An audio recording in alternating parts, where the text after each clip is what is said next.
When I was a kid, I used to drive Ford Fairlane on my grandma's carpet. I would pretend that carpet was a road, a floor lamp the sun, and a houseplant the tree. I bet younger generation's imagination is restricted considering how boring and blank modern house interior looks. When you look at cars, buildings, clothes, things aren't looking beautiful as they used to. Popular saying is how beauty is in the eye of beholder, and that's why I would love to hear your opinion down in comments below. So my question is, has the world of design started adopting ugliness as a trending look? In this video, I'll be comparing examples of old architectural and automobile designs with modern day designs to try to make you see what I mean. Starting with architecture, this is a historic railroad Pennsylvania station that was located in Midtown Manhattan. The exterior was known for this long sequence of these large columns known as colonnades. Exterior contained a clock and 4 pairs of sculptures, as you can see up there, 2 of which were female personifications that symbolized day and night. So you see, people used to design buildings which contained a lot of these architectural details that they weren't necessarily there for a functional reason, but for the aesthetic. Now, interior was one of the largest public spaces in the world back then. In 1945, more than 100 million passengers traveled through Penn Station. Interior columns and even the ceiling looked so detailed to the point that this reminds me of something out of ancient Rome rather than 20th century America. So what happened to everything you see here? Well, after only 53 years of existence, a poor Penn Station was demolished in 1963 and it was replaced by Madison Square Garden and One Penn Plaza. This was replaced by this. There is nothing about the new building, zero personality. You don't see any details pointing out that any sort of serious craftsmanship was needed to construct these buildings. Another example is Milan Cathedral in Italy, and don't worry, it is not demolished. After all, it took 6 centuries to complete this marvelous cathedral. Can you imagine that? And you can immediately see, the amount of small details and the craftsmanship. It is mind-blowing. It is difficult to even count how many statues and popular biblical figures this cathedral contains. This was constructed before any modeling softwares existed, yet everything is filled with details. And here is a modern skyscraper in Midtown Manhattan, 30 Hudson Yards. Not only that it has no character, but looks inhuman and ugly. My brain is unable to comprehend that this eyesore was built and a beautiful Penn Station was demolished.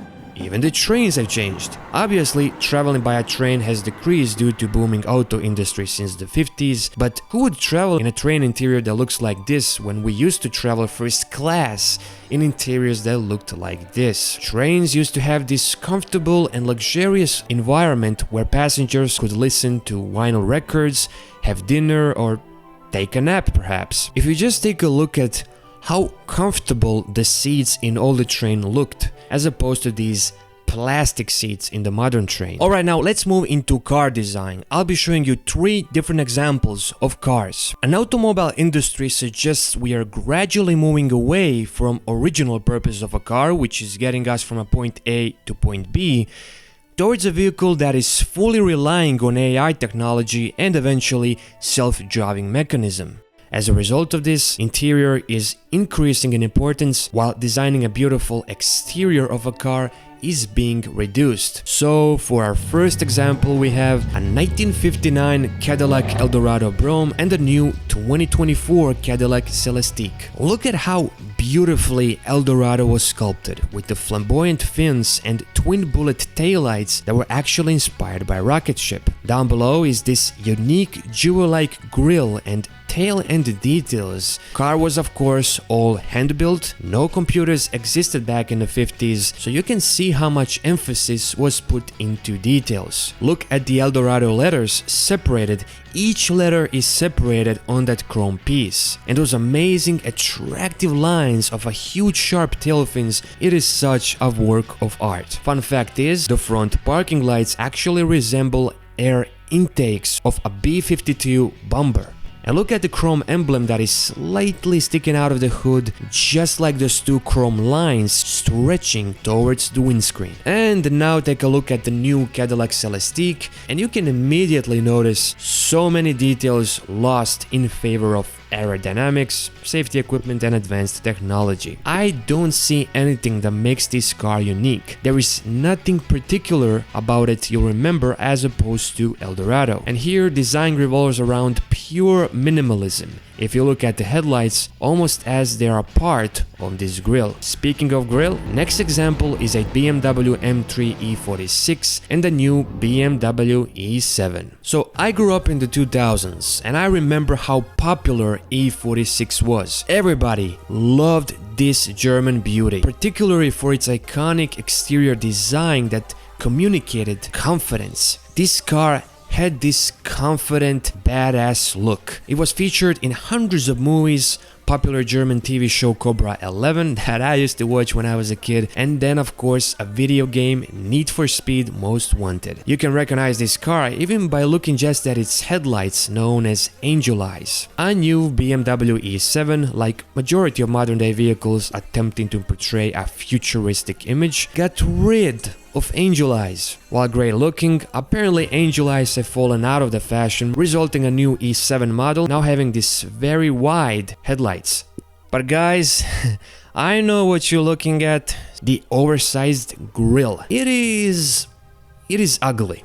There's no other way to put this. It looks like someone took a grille from E46 and used Photoshop to enlarge the grille's height, making the car look so freaking weird.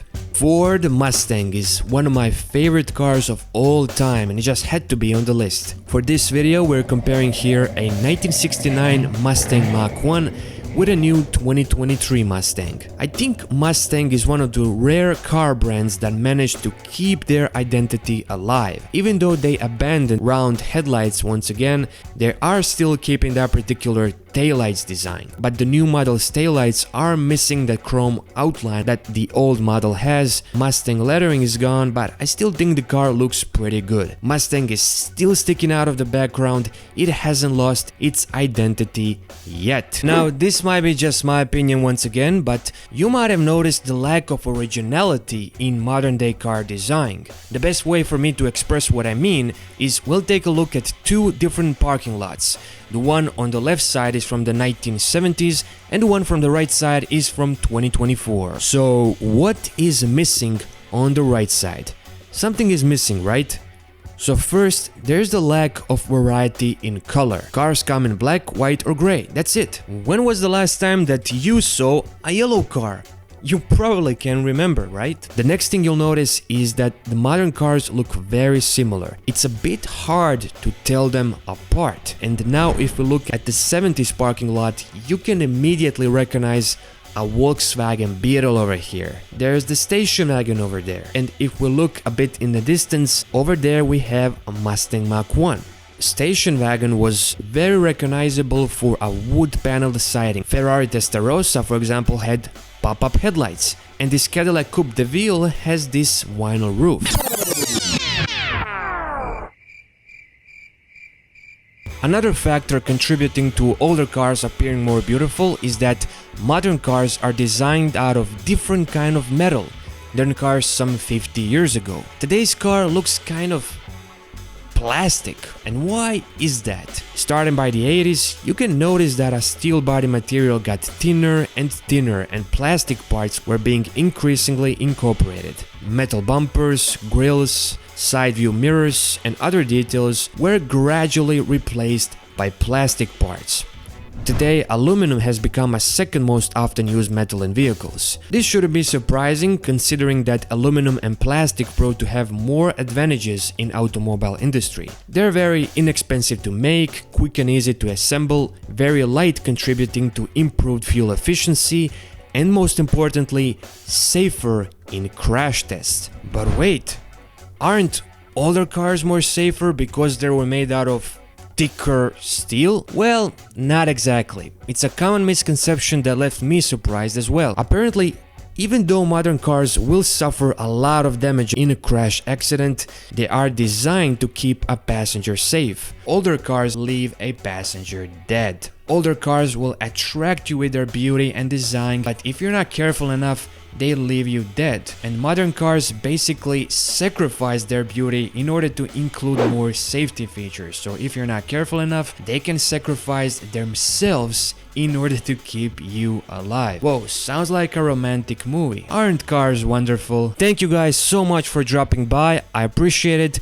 I know I wasn't uploading for a while because I was surrounded by so many tasks, mainly college and my job. I didn't want to sit down and make a video in a short amount of time just so I can upload something. I wanted to wait so I can invest enough amount of time, as much as it takes, so I can make a good quality video. I don't ever force my videos. I don't want to make a video just so I can upload something and then it turns out to be a stupid crappy piece of video. But even when I'm not uploading, I am thinking about ideas for videos. So thank you guys for watching this video. Have a nice day and see you next time.